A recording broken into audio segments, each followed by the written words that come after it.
Welcome back to part 5 of I Am, and I'm your host, The Gemini Show. This is The Gemini Show. I am The Gemini. We got lawnmowers humming in the background, cars coming and going, there's dogs barking, but still, I am. And this is part 5. I want to start out remembering the funerals that I went to. I thought that that's what life was all about growing up, was death, because people died constantly. You know, remember my first memory, JFK's assassination. And from there, my mom talked to me about her brother, my Uncle JC, who had passed in the year before I was born. So that memory was fresh, or it might have been the year I was born. Either way, it was fresh in my mind that Uncle JC had passed away. After that, we went to her stepmom's funeral, Aunt Hattie, or Mama Hattie. That's what my mom called her, Mama Hattie. And we went to cousins' funerals, back and forth, from New York to South Carolina, you know, sporadically, when loved ones were passing. And I remember as a small little girl walking, you know, mommy holding my hand as we walked up to these, what were to me strange homes. They were people's houses that I hadn't met before. There would be a man standing outside. He was the mortician, because back then they had what they call the wake in the home of the person that passed away. So they actually got to rest in their home before they were put back into the earth, you know, received back to the earth. So as we be walking up, you know, I would take the man's hand as, you know, the introductions were made, and it would be cold, the mortician's hands.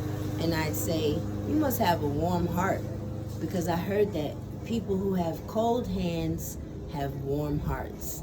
And they'd always laugh and laugh and laugh. And that was like my favorite part of going to these funerals and wakes, was meeting the morticians, because I kind of maybe adored them.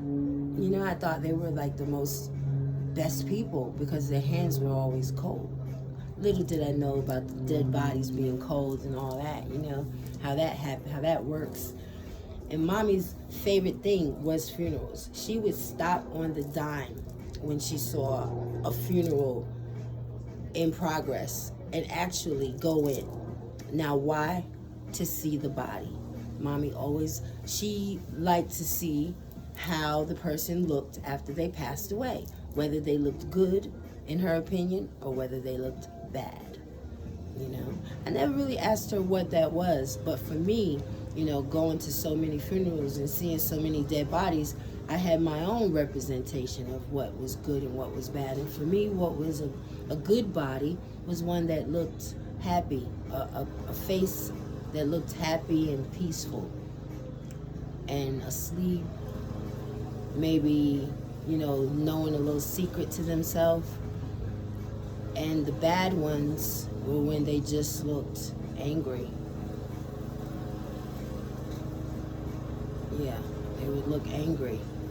And that would be a bad, they didn't do good, did they? Because that person looks angry.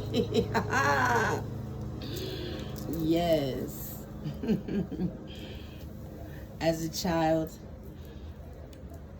when people would ask me what I wanted to be, I remember wanting to be a hermit. I did want to be a hermit. Always wanted to be a hermit. I always wanted to be a hermit. I thought that was cool. I thought it'd be so nice to be alone in a dark place, in the quiet, and yet still alive and at peace. For some reason that intrigued me. I always wondered what were in the caves. You know, I guess some of the first books I read included books about hermits, and the hermits intrigued me. What was in the caves? Evidently, there was life there, you know? So anyway, I wanted to be a hermit. And when the response I got from others was, that's not a thing. What is that? What is a hermit? I guess nobody knew what a hermit was. So I figured out, okay, what else would I like to be? So the next time, when I transitioned into what I wanted to be again, I wanted to be a missionary. I wanted to be a missionary, and I wanted to go to faraway places to educate people about the Most High God. For some reason, the message that I was taught, the message I was brought into, I was born into, the message, remember, the Adventist message. And for some reason, it was all about outreach. And I know why, because it's in the Bible. It says, go seek ye men, ye are fishers of men. And, bring them to me so I can make them whole. So that's what I wanted to do. I wanted to do what the Bible said do. I wanted to go seek men and women and children and anybody and tell them the good news, that everything's going to be okay. There's a God, and that God loves you and me. Yay. And what do you need help with? Because I am on God's errands. That's why I'm here. So that's always what I wanted to do, is I wanted to be a missionary. I thought that would be good for me. Then Mommy told me the missionaries don't make money, so I can't be a missionary. So that squashed that then for me. What's next? Making money. So what I really want to do? I really never came to it. Eventually, and this is over years and years and years, these words that I'm speaking, from hermit to missionary. Let's say hermit, maybe 5, 6, missionary 7, 8, 9. After that, I guess my avid reading brought me to the oldest, what do they call that? The oldest profession, because I heard they were money makers and I could be one. So I was like, where should I go be the oldest profession at? And then I heard there was a lot of them in Paris. So I said, okay, I guess I'll just go to Paris and be a Parisian. I never told anybody that one, because somehow I knew that was unattainable. And also, just didn't work out like that. It just was a thought.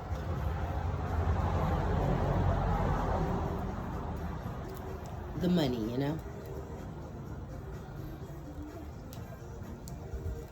Growing up, my friends called me Space Cadet.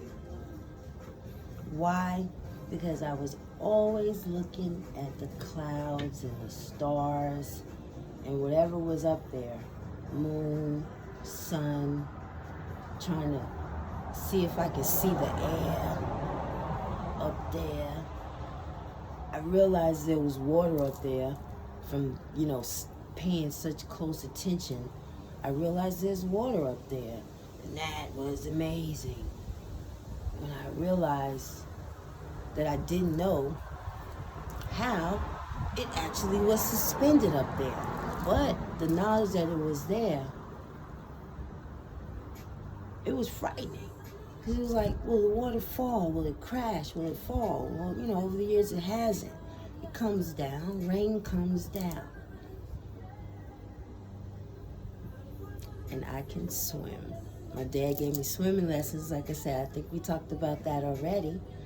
So that's really all I want to talk about in part 5.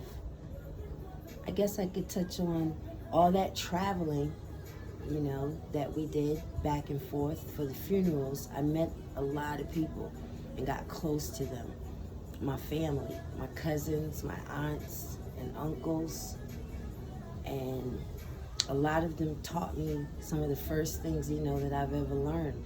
One of my bestest first cousins, who I call Uncle, taught me to drive his truck. I was 11 while I was down here visiting.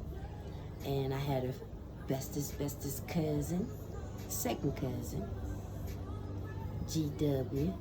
He taught me to drive. Well, he let me drive his BMW after I learned to drive the truck. The next time I came, I was like 13, driving a red BMW around, you know. So, Amagine, all my bestest love cousins. Yeah, I used to hate to leave anywhere, you know, growing up. Every time we would visit someone, family, friends, whenever we would leave and it's time to go, I'd always cry and have tears in my eyes because I just love people. And that space cadet thing, I just love the stars as well. I love the stars, planets, I love the atmosphere, you know, it excites me. I love the earth and the creations of the earth, trees, flowers, all animals, even snakes. I mean, they look frightening, but if I had to chill with one, I could. They just kind of look a little scary, but I'm sure that they have feelings too. And that's the thing about life. Thanks for being here for another episode of The Gemini Show. I am Peace. Oh, don't forget to like, subscribe, share if you care. Thank you.